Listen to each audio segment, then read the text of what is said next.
watched as the older, fitter pair pounded their way along the prom in unison.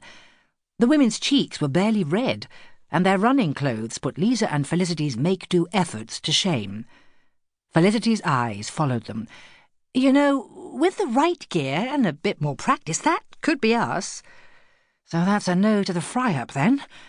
Lisa sighed as they both turned and continued towards the car.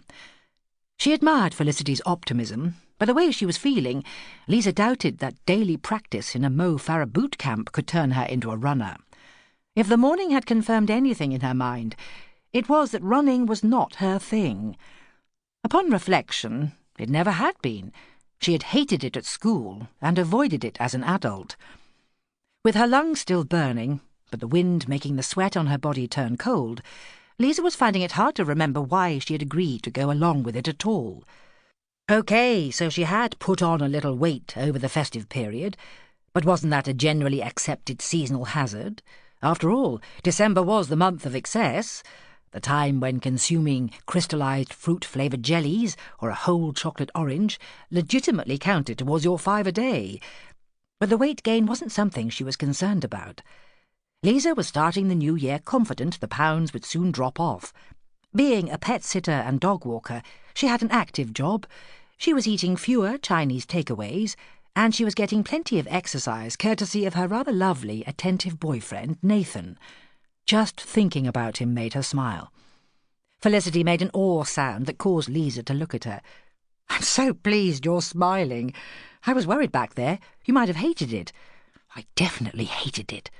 "But it's good, isn't it? I mean, well, not this." Felicity motioned between herself and Lisa. "The state we're in now, that's not good. But the fact we're out of the house, taking on a challenge and trying something new." And there it was, the reason Lisa had agreed to go on the run.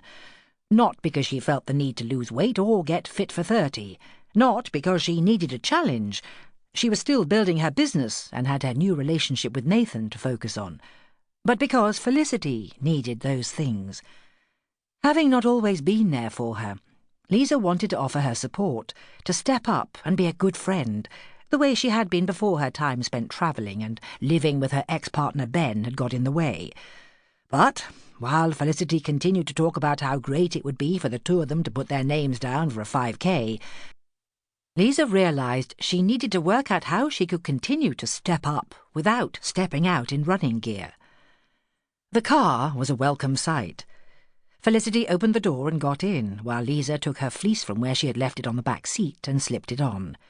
Sitting in the passenger seat, she rubbed her hands together to breathe life into her numb fingers before taking out her phone. Felicity started the engine in readiness to pull away, but paused, raising an eyebrow at Lisa's crestfallen expression. "What's up?" "Nothing." Lisa slipped her seatbelt on. "Nathan and I were meeting for lunch, but he's letting the flat below him to an old friend for a while. I still can't believe he owns that whole building." "Your boyfriend, the property magnate, whoop whoop."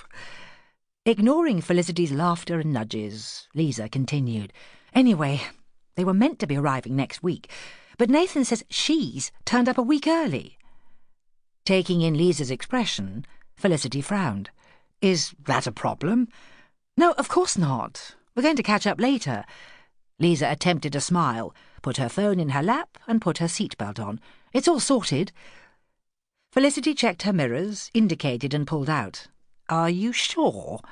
Only, if you can't wait that long to see him, I could drop you there now." "I definitely don't want to meet her in this sweaty state." "Ah, so it's the fact it's a female friend, that's what the problem is." "No.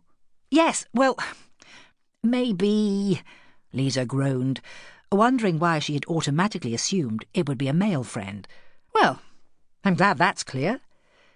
Lisa swiped her hand at Felicity and tried not to glance too obviously towards Nathan's building as they drove past the corner of the road he lived in.